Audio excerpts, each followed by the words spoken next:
Tuhan bersamamu.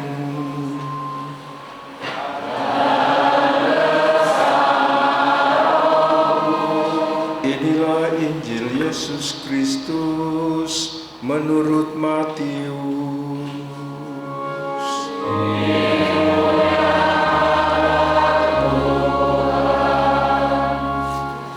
Bab 21 ayat 33 sampai 43. Perumpamaan tentang penggarap-penggarap kebun anggur. Dengarkanlah suatu perumpamaan yang lain. Adalah seorang tuan tanah membuka kebun anggur dan menanam pagar sekelilingnya. Ia menggali lubang tempat memeras anggur dan mendirikan menara jaga di dalam kebun itu. Kemudian ia menyewakan kebun itu kepada penggarap-penggarap lalu berangkat ke negeri lain. Ketika hampir tiba musim petik, ia menyuruh hamba-hambanya kepada penggarap-penggarap itu untuk menerima hasil yang menjadi bagiannya. Tetapi penggarap-penggarap itu menangkap hamba-hambanya itu. Mereka memukul yang seorang, membunuh yang lain dan melempar yang lain pula dengan batu. Kemudian Tuhan itu menyuruh pula hamba-hamba yang lain, lebih banyak daripada yang semula. Tetapi mereka pun diperlakukan sama seperti kawan-kawan mereka. Akhirnya ia menyuruh anaknya kepada mereka, katanya, "Anakku akan mereka segani." Tetapi ketika penggarap-penggarap itu melihat anaknya itu, mereka berkata seorang kepada yang lain, "Ia adalah ahli waris. Mari kita bunuh dia supaya warisannya menjadi milik kita." Mereka menangkapnya dan melemparkannya keluar kebun anggur itu, lalu membunuhnya. Maka apabila tuan kebun anggur itu datang, apakah yang akan dilakukannya dengan penggarap-penggarap itu? Kata mereka kepadanya, "Ia akan membinasakan orang-orang jahat itu, dan kebun anggurnya akan disewakan kepada penggarap-penggarap lain yang akan menyerahkan hasilnya kepadanya pada waktunya." Kata Yesus kepada mereka, "Belum pernahkah kamu baca dalam kitab suci, batu yang dibuang oleh tukang-tukang bangunan telah menjadi batu penjuru? Hal itu terjadi dari pihak Tuhan, suatu perbuatan ajaib di mata kita. Sebab itu aku berkata kepadamu, bahwa kerajaan Allah akan diambil daripadamu dan akan diberikan kepada suatu bangsa yang akan menghasilkan buah kerajaan itu." Demikianlah sabda Tuhan.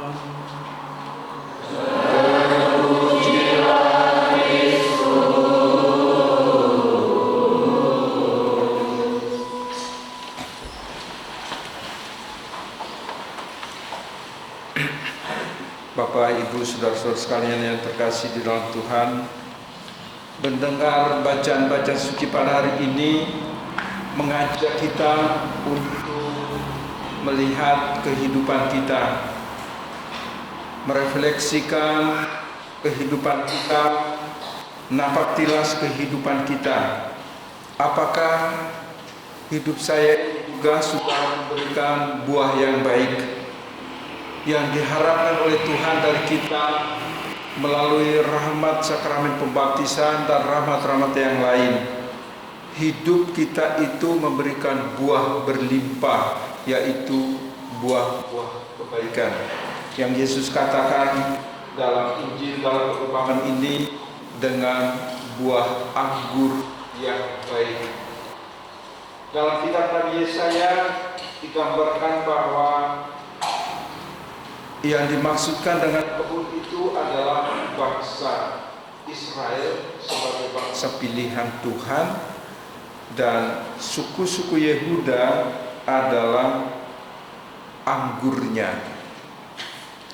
Tetapi apa yang terjadi digambarkan dengan sangat bagus dari kitab Nabi Yesaya. Tanah digali, batu-batu disingkirkan, ditanam di tanah yang baik dengan harap supaya mereka memberi hasil yang baik,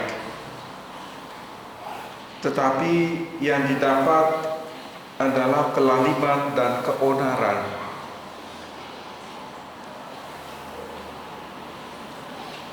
Sebetulnya bagi kita yang percaya kepada Yesus Kristus, kita percaya bahwa kita ini adalah orang-orang yang telah ditebus, maka seyogianya seharusnya dalam hidup kita ini kita harus memberikan hal yang baik, bukan soal keasaman hidup, bukan soal keonaran, bukan soal kelaliman. Mari kita mundur sejenak ke belakang melihat peristiwa Jumat Agung. Pada waktu Yesus disalib, di sana dikatakan mereka memberikan dia anggur asam. Ya, mereka memberikan dia anggur yang asam. Setelah dia mencecapnya, kemudian dia berkata, sudah selesai. Maka bacaan suci yang kita dengar pada hari ini, mahkotanya adalah kata-kata Yesus disalib. Ketika dia diberi anggur asam itu, setelah dia mencecapnya dan dia berkata, sudah selesai. Artinya apa itu? Artinya bahwa keasaman hidup kita, kelaliman hidup kita, keonaran hidup kita sudah selesai diminum oleh Yesus di salib. Maka seharusnya kita ini menghasilkan kebaikan, buah-buah yang baik, anggur-anggur yang manis.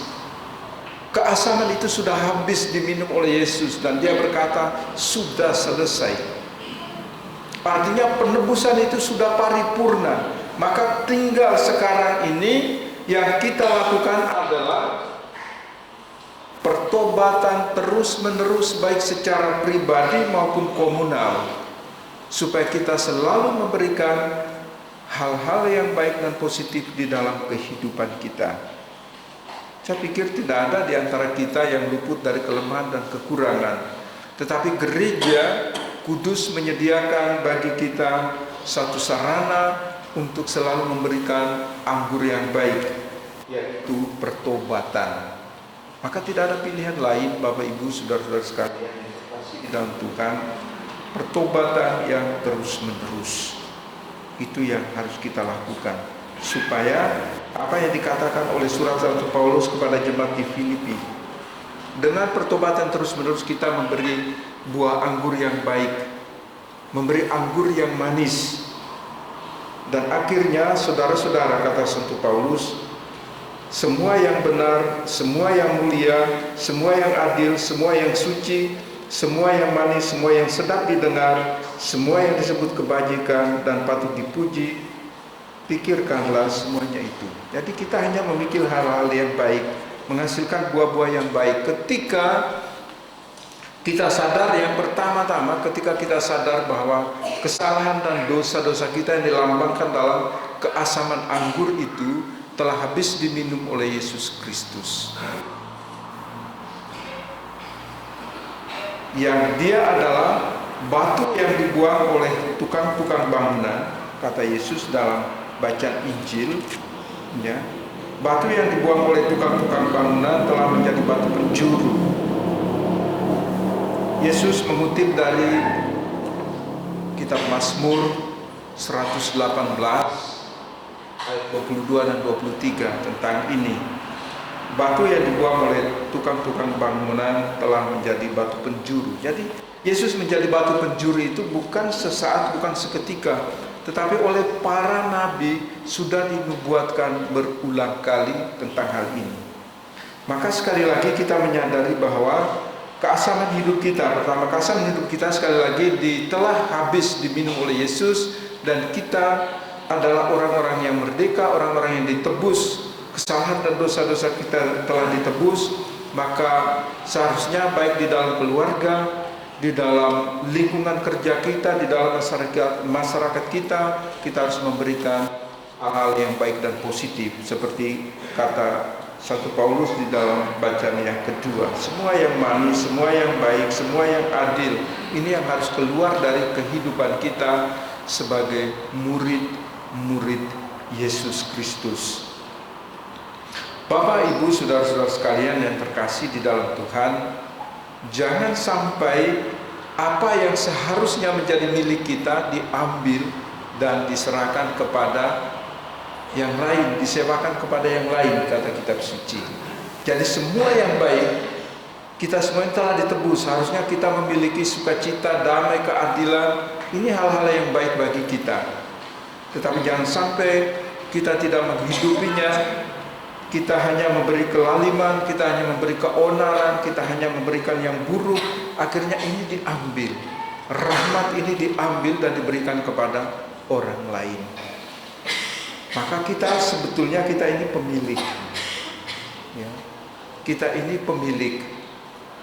Kenapa? Karena melalui baptisan kita ini anak-anak Allah.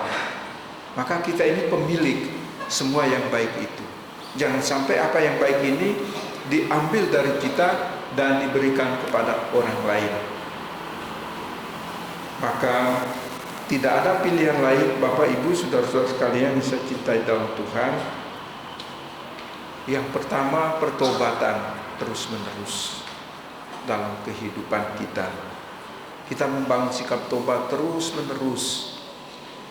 Saya sudah lupa beberapa tahun yang lalu, Romo selalu mengingatkan dan menyadarkan. Romo katakan setiap malam, ini cara kita membangun pertobatan pribadi. Dan seringkali saya pikir ini seperti mercusuar, ini seperti menara pertobatan dalam diri kita. Setiap malam sebelum tidur Anda buat tanda salib. Sejenak melihat perjalanan hidupmu. Hari ini engkau iri hatikah? Engkau marahkah? Engkau tidak jujurkah? Engkau tidak adilkah? Engkau melakukan perbuatan-perbuatan yang tidak baikkah? Katakan kepada Tuhan, Tuhan, saya minta ampun. Hari ini saya marah. Marah itu salah satu dari 7 dosa pokok. Hari ini saya iri hati. Iri hati juga salah satu dari 7 dosa pokok. Hari ini saya menipu. Itu juga salah satu dari 7 dosa pokok. Minta ampun kepada Tuhan. Lalu buat tanda salib dan tidur. Apakah kamu yakin bahwa besok pagi engkau bisa bangun? Ya kan, jangan sampai mati dalam keadaan berdosa. Ada orang juga baru-baru ini tidur sampai jam 10 tidak bangun, ternyata dibangunkan, sudah meninggal dunia. Oleh karena itu, baharuilah dirimu terus-menerus. Kita semua, saya juga buat, Romo juga sebagai Romo juga saya buat, membangun menara pertobatan dalam diriku setiap hari, setiap malam sebelum saya berangkat tidur. Saya buat tanda salib, memeriksa batin saya. Tuhan, saya minta ampun, hari ini saya kecewa dengan umat. Saya buat tanda salib, saya tidur. Tuhan tahu apa yang menjadi kekecewaan saya. Tuhan, hari ini saya marah dengan si A atau B, si B. Tuhan juga tahu. Memangnya kalau kamu tidak lakukan lalu itu Tuhan gak tahu? Tuhan tahu. Kitab suci berkata, apa yang kamu lakukan dalam gelap akan terlihat terang benderang dari atas atap rumah. Jadi sedetail apapun, katakanlah kepada Tuhan. Inilah cara kita memberikan diri kita sebagai anggur yang baik, sebagai anggur yang manis, supaya semuanya sedap didengar, baik dilihat orang, adil, jujur, dan seterusnya. Itulah cara kita menjadi saksi-saksi Kristus. Mari saudara-saudara sekalian saya cintai dalam Tuhan, Tuhan Yesus selalu setia menyertai kita. Dan dia, kenapa? Karena kita adalah orang-orang tebusan, kita adalah orang-orang pilihan yang dikuduskan dan dikasihi. Amin. Sebetulnya hari ini itu ada upacara penerimaan, ada yang menjadi Katolik, tetapi karena satu dan lain hal dia menundanya minggu depan. Jadi nggak apa-apa, lilin Paskah ini sampai minggu depan. Masih ada beberapa lagi, maka tadi Romo mengajak, masih ada beberapa lagi calon-calon yang lain yang dewasa. Ada yang sudah datang kepada saya, satu keluarga. Saya sudah menjelaskan mereka tentang Katolik, tapi kita akan siapkan mereka dulu sebelum menerima mereka sebagai anggota gereja. Saya lebih senang begitu karena apa? Karena ini pilihan mereka. Pilihan mereka. Dan saya selalu, apakah saya ambil surat pindah dari agama sebelumnya? Saya berkata, tidak wajib bagi gereja Katolik. Karena setiap orang yang menjadi Katolik, mereka merasa dipanggil oleh Tuhan, oleh gereja Katolik untuk menuju kepada keselamatan. Jadi kalau Anda mau ambil silakan, tidak juga tidak wajib ya, bagi gereja Katolik. Kita berdoa supaya banyak orang terpanggil mendengarkan suara Tuhan lewat gereja Katolik. Tentu saja hal ini menunjukkan bahwa kesaksian hidup kalian sebagai umat itu baik. Bukan karena ngomong ya kan. Aku kan jarang dilihat oleh mereka mungkin kan. Tetapi kamu yang hidup di dalam masyarakat itu, mereka melihat kehidupan kamu yang baik, sehingga mereka terlihat, orang Katolik kok gini ya, baik ya. Mereka kok guyup, rukun, meskipun kadang-kadang tahu juga ya, tapi kan dalam. Seringkali senggol-senggolan antara orang Katolik, tapi itu yang dilihat oleh orang lain bahwa orang Katolik itu baik, sangat baik. Itu pengakuan mereka loh, itu kalian harus syukuri. Jadi kamu sudah memberikan anggur yang baik, sehingga yang di luar sana itu melihat, mendengar apa yang sedang, apa yang baik. Teruskan itu, menggalang persekutuan kebersamaan. Doa-doa rosario ini juga penting. Selain bertobat, tetapi juga kita membutuhkan doa. Ya, kekuatan doa itu bisa mengubah segala-galanya. Maka tingkatkan dua hal ini untuk memberikan diri kita sebagai anggur yang baik. Mari kita bangkit berdiri, kita menanggapi sabda Tuhan ini dengan menegaskan iman kita.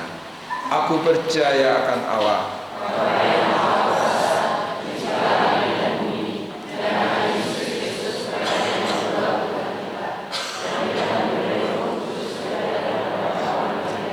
yang menderita sengsara dalam pemerintahan Pontius Pilatus, disalibkan, wafat dan dimakamkan, yang